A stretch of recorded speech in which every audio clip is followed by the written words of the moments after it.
வணக்கம் அனுகிரகம் தமிழ் சேனல் நேர்களே, நான் உங்கள் அன்பான சயின்டிஃபிக் வேதிக் அஸ்ட்ராலஜர் ஆஸ்ட்ரோ அருண்ஜி பேசுகிறேன். நல்லது நினைப்போம், நல்லதே நடக்கும். இந்த வீடியோவில் நம்ம என்ன பார்க்க போறோம்னா, மே 2026 கும்பராசிக்காரர்களுக்கு எத்தகைய ஒரு பலாபலன்கள் நிறைந்த ஒரு மாதமாக மே 2026 இருக்க போகுதுன்னு பார்க்க போறோம். ஆண்டு கிரகமாகிய குரு 5ஆம் இடத்திலே நீடித்திருக்கிறார். ஜூன் மாதம் தான் குரு பயிற்சி வருகிறது. மை மாதத்தில் எந்த பயிற்சியும் இல்லைங்கிறது தெரிஞ்சுக்கணும். அதே மாதிரி சனியும் பார்த்தீங்கன்னா 2ஆம் இடத்திலே நீடித்திருக்கிறார். ராசிக்குள்ள ராகு இருக்கிறார், 7ஆம் இடத்துல கேது இருக்கிறார். ஸோ இதுதான் ஆண்டு கிரகத்தின் சஞ்சாரம் கும்பராசி பொறுத்த வரைக்கும். மாத கிரகம் எப்படி இருக்கிறான்னு பார்த்தீங்கன்னா, செவ்வாய் ராசி அதிபதியாகிய சனியை பாதிக்கிற அளவுக்கு முதல் 2 வாரம் இருக்கிறார். 3rd and 4th வீக்ல இருந்து தான் பார்த்தீங்கன்னா செவ்வாய் 3ஆம் இடத்துக்கு போய் ராசி அதிபதியோட தாக்கத்திலிருந்து விலகிறார். சனியும் செவ்வாயும் சேர்வது நல்லதில்லை. அது ஒரு ஏப்ரல் மாசம் கடைசியிலிருந்தே மே 2 வாரங்களும் சனியோட பாதிப்பு இருக்கு. ஸோ அதனால போக போக மே மாதம் போக போக நல்ல பலன்களை எதிர்பார்க்கலாம். அதே மாதிரி சுக்கிரன் 4ஆம் இடத்திலிருந்து வீடு, வண்டி, வாகனம், தாயார் அது போன்ற விஷயத்துல நல்ல ஒரு பலனை கொடுக்குது. வசதிப்படுத்திக்கக்கூடிய அமைப்புகள், வாழ்வை மேம்படுத்திக்கக்கூடிய அமைப்புகள்லாம் நல்லா இருக்கு. அதை நீங்க யூஸ் பண்ணிக்கணும். அதே மாதிரி புதனும் பார்த்தீங்கன்னா 4ஆம் இடத்துல சுக்கிரனோட வீட்டில் கணிசமான டைம் மே மாதம் இருக்கிறதுனால மாணவர்கள் நல்லா படிக்கக்கூடிய அமைப்பு, புத்திசாலித்தனமா சில முடிவுகளை எடுத்து ஜெயிக்கக்கூடிய அமைப்பு, கணக்கு வழக்கில் எல்லாம் நல்லா வரக்கூடிய அமைப்பு, அக்கௌண்டன்சி, ஆடிட்டர் லைன்ல இருக்கிறவங்களுக்குலாம் நல்ல ஒரு டெவலப்மெண்ட், அது மாதிரி விஷயங்கள்லாம் கொடுக்குதுங்க. அதே மாதிரி ராஜயோகாதிபதி சுக்கிரன் 4ஆம் இடத்துல ஆட்சி பெறுகிறத ஒரு 2-3 வாரம் தான் இருக்கும். அந்த டைமை நீங்க நல்லா யூஸ் பண்ணிக்கணும். So May 2nd and 3rd and 4th week ஒரு ஃபர்ஸ்ட் கிளாஸ் இருக்கிறதுனால நீங்க நல்லா யூஸ் பண்ணிக்கணும். சூரியன் 3ஆம் இடத்துல இருந்து 4ஆம் இடத்துக்கு மாறார். அதுவும் இடம், வீடு, வண்டி, வாகனம் அது மாதிரி விஷயத்துக்கு நல்ல ஒரு அமைப்பாக தான் இருக்கிறது. ஸோ எல்லா கிரகமும் ஓரளவுக்கு நன்றாக ராசிக்குள்ள ராகு 7ல கேது இருக்கிறது தான் பாத்தீங்கன்னா கருத்து வேறுபாடு குடும்பத்துக்குள்ள அப்பப்போ வரும். பங்குதாரர்களுக்குள்ள கொஞ்சம் பிரச்சனைகள், நண்பர்களுக்குள்ள முதல் இருந்த மாதிரி ஒரு அன்னோனியம் இல்லாமல் கொஞ்சம் கான்ஃபிளிக்ட், கொஞ்சம் டிஸ்கனெக்ட் ஆகிற மாதிரி அமைப்புகள்லாம் இருக்கு. கொஞ்சம் பொறுமையா போகக்கூடிய அமைப்பு, நான் பிடிச்ச முயலுக்கு 3 கால் அப்படிங்கிற மாதிரி இல்லாமல் கொஞ்சம் பொறுமையா போய் ஜெயிக்கக்கூடிய அமைப்பாக இருக்கு. மற்றபடி பாத்தீங்கன்னா ராஜயோகாதிபதி சுக்கிரன் அருமையான ஒரு அமைப்புல இருக்கிறதுனால, அதே சமயத்துல செவ்வாய்ங்கிற கிரகம் ராசி அதிபதியோட தாக்கத்திலிருந்து விலகி வர்றதுனால மே மாதம் போக போக ஒரு நல்ல பலன்கள் நம்ம எதிர்பார்க்கலாம். அதே சமயத்துல 7ஆம் வீடுங்கிற மனைவி ஸ்தானாதிபதி, கணவர் ஸ்தானாதிபதி 4ஆம் இடத்துக்கு சுக்கிரனோட சேர்ந்து இருக்கிறதும் நல்லதுதான். ஸோ ஓரளவுக்கு கிரக நிலைகள்லாம் ஓரளவுக்கு நல்லா இருக்கு. பட் ராசி அதிபதி ராகுவோட தாக்கத்தில் இருக்காருங்கிறது மறந்துடக்கூடாது. திடீர்னு நம்ம சில முடிவுகள் எடுத்து மாட்டிக்கொள்வோம். கொஞ்சம் மெடிடேஷன் பண்ணணும், கொஞ்சம் பொறுமையாக இருக்கணும், மூச்சு பயிற்சி பிராணாயாமா பண்ணணும்.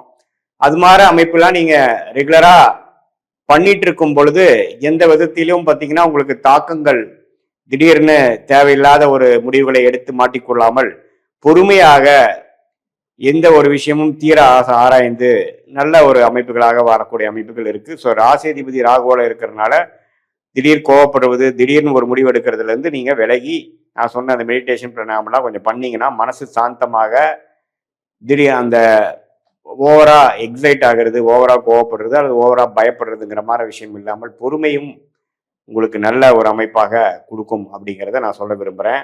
மற்றபடி இருக்கக்கூடிய கிரகத்தின் அமைப்புகள்லாம் கொஞ்சம் பரவாயில்ல. ஏப்ரல் மாதம் தான் இருக்கிறப்போ பார்த்தீங்கன்னா மே மாதம் ஓரளவுக்கு நல்ல அமைப்பாக தான் கும்பராசிக்காரர்களுக்கு எல்லா வயதினருக்கும் கொஞ்சம் கொடுக்குது. மாணவர்கள்லாம் நல்லா படிக்கக்கூடிய அமைப்பு, இப்போ கொஞ்சம் நல்லா படிக்கிறாப்புல, நல்லா புரிஞ்சு பண்ணுறாங்க அப்படிங்கிற மாதிரி ஒரு அமைப்பு. காம்படிட்டிவ் எக்ஸாம்ஸ் எழுதுறவங்களுக்குலாம் கொஞ்சம் கிளியர் பண்ணுற அமைப்புகள்.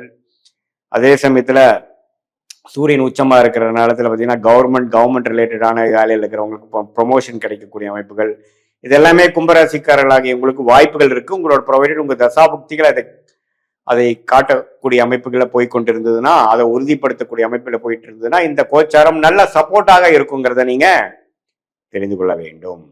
இது பாத்தீங்கன்னா ஒரு பொதுவான ஒரு ஆண்டு கிரகத்தின் சஞ்சாரம், மாத கிரகத்தின் சஞ்சாரமே ஒழிய உங்களுடைய ஜென்ம ஜாதகத்தில் நீங்க பிறந்த தேதி, பிறந்த நேரம், பிறந்த ஊரை வைத்து உங்களுடைய ஜாதகத்தை திருக்கணித பஞ்சாங்கம் முறையில நாம போட்டு அதுல எது மாற உங்களுடைய லக்னம் இருக்கு, லக்னாதிபதி எப்படி இருக்கிறார், ஸ்தானபலமா, திக்பலமா எப்படி இருக்கு, நீங்க கும்பராசியில சதய நட்சத்திரமா, அவிட்டமா, புரட்டாதியா, எது மாதிரி நட்சத்திரத்துல பிறந்திருக்கீங்க, என்ன தசாபுக்திகள் போய் கொண்டிருக்கிறது, அந்த தசநாதன் எப்படி இருக்கிறார், புக்திநாதன் எப்படி இருக்கிறார் அப்படிங்கிறதெல்லாம் தெரிந்து கொண்டு அதற்கேத்த மாற நம்மளுடைய பிராப்தங்கள் என்ன, நம்மளுடைய கர்மவினை என்ன, எது மாதிரி விஷயங்கள் அடுத்த வரக்கூடிய 6 மாதத்துக்கு தென்படுகிறது, எந்த நேரத்தில் எது நடக்கும், லாங் டேர்ம் எப்படி காட்டுது, பாஸ்ட் எப்படி போச்சு, இப்ப பிரசன்ட்ல என்ன மாதிரி விஷயங்கள் நமக்கு என்ன ஆதிபத்தியம் நடந்து கொண்டிருக்கிறது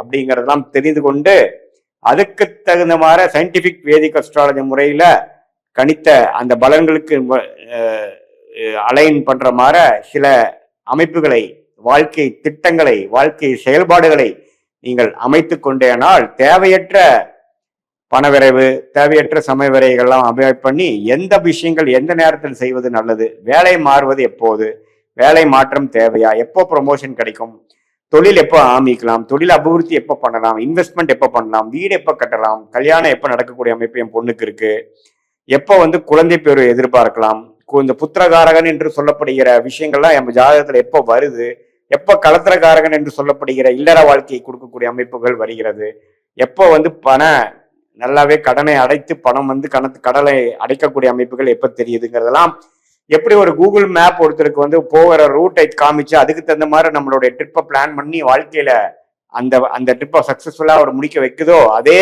மாதிரி நம்மளுடைய வாழ்க்கையும் அதே மாதிரி எது மாதிரி ஒரு பிளானிங்ல இருக்கும், எது மாதிரி அமைப்புகள், டைம் லைன்ஸ் என்ன, எந்த நேரத்துல நம்ம அடிக்க வாசிக்கணும், எந்த நேரத்தில் வேகமா போகணும், எந்த முடிவுகளை எப்ப எடுப்பது நல்லது, நம்மளுடைய யோகமான கிரகங்கள் என்ன, அந்த கிரகத்தின் காரத்துவம் என்ன, அந்த கிரகம் எது மாதிரி தொழிலை கொடுப்பார், எது மாதிரி படிப்பை கொடுப்பார், எது மாதிரி லைன்ல நம்ம போனோம்னா நல்லது, இன்வெஸ்ட்மெண்ட் பண்ணி பிசினஸ் பண்ணுமா அல்லது கன்சல்டிங் முறையில பண்ணலாமா, வியாபாரமா, எக்ஸ்போர்ட் இம்போர்ட்டா, அல்லது உள்நாட்டுல மேனுஃபேக்சரிங் மாதிரி பண்றதா, அல்லது வேலையா, வேலைங்கிற எது மாதிரி துறை, ஐடி துறை நல்லா வருதா, அதே சமயத்துல வேற மாதிரி ஒரு டொமைன், மெடிக்கல், ரியல் எஸ்டேட், அது மாதிரி விஷயங்கள் நமக்கு ஜாதகத்துல எப்படி இருக்குங்கிறதெல்லாம் துல்லியமாக பார்த்து அதுக்கு தகுந்த மாதிரி பாஸ்ட்ல எப்படி நடந்தது, அதுக்கு தகுந்த மாதிரிதான் வாழ்க்கை நடந்ததா, இப்ப பிரசன்ட் என்ன போயிட்டு இருக்கு, அடுத்த வரக்கூடிய காலகட்டங்கள்லாம் எது மாதிரி விஷயமா காட்டுதுங்கிறத நல்ல விதமாக சயின்டிபிக் வேதிக் அஸ்ட்ராலஜி முறையில எந்த விதத்திலும் மிகைப்படுத்தாமல்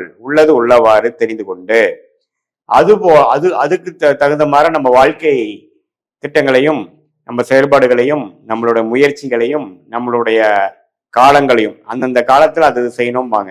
ஸோ அது மாதிரி விஷயங்களை செய்யும் பொழுது தேவையற்ற தோல்விகள், தேவையற்ற விரயங்கள், சமய விரயங்கள், பொருள் விரயங்கள் எல்லாம் போயிட்டு, ஏன்னா நம்ம ஒரு 1000 வருஷம் வாழ போறது இல்லை. நம்ம மிஞ்சி போனா ஒரு 75-80 வயசு வாழும் பொழுது 30 வயசுக்கு மேல வரக்கூடிய தொழில் வேலையில நம்ம ஜெயிக்கணும் அப்படின்னா அந்த 30 வருஷம் நம்ம இம்பார்ட்டன்ட், 30 to 60. ஸோ அது மாதிரி ஏஜ்ல நாம என்ன மாதிரி தசா வருது, எந்த டைம்ல நாம பயங்கரமான முயற்சிகள் செய்யலாம், எந்த டைம்ல நம்ம இதே இடத்துல இருந்து நம்ம கத்துக்கக்கூடிய அமைப்புகள் தேவைப்படுது அப்படிங்கிறதெல்லாம் நம்மளுடைய கர்ம வினையை குறிக்கக்கூடிய உங்களுடைய ஜாதகம் திருக்கணித பஞ்சாங்கம் மூலமா போட்டு நம்ம பலனை பார்க்கும் பொழுது இந்த பொது பலனை காட்டிலும் இன்னுமே துல்லியமான பலன்கள் எடுத்து அது மூலமாக வாழ்க்கையில் வெற்றி பெற முடியும் என்று சொல்ல விரும்புகிறேன். மீண்டும் மற்றொரு காணொலியில் சந்திப்போம். நன்றி, வணக்கம்.